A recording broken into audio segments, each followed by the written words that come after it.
Þessi var stór fyrir ykkur. Já, algjörlega. Hvernig var að koma inn í Ljónagryfjuna í kvöld? Sko, það var bara, við vissum alltaf við ættum eftir aðeins að gera okkur og spila bara saman.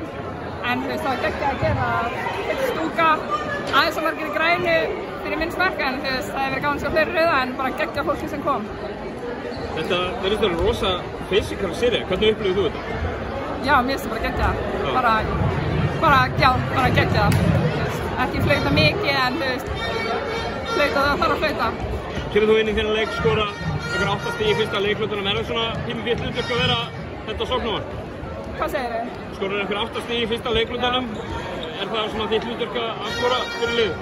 Nei, alls ekki. Ég kem alls ekki inn í leikið eitthvað að vita að ég þurfa að skora heldur. Við erum alltaf með, skilur, bestu skotmennina í deildinni, þannig að mér finnst engin pressa á mér þannig, meira bara að spila vörn og fráköst. Svo hér kemur svona á og til með. Staðan núna 2-2, fá 8 leik í Hafnarfirðinum. Hvernig spennt fyrir því vantarlega? Já, bara má koma sér fyrst, sko. Hvað þurfum við að gera til þess að ná að vinna þér aftur? Bara að spila svona og bara allir að koma inn á og setja eitthvað á töfluna, hvort sem það er stig eða frákast eða eitthvað og bara halda þess áfram. Frábært, takk fyrir.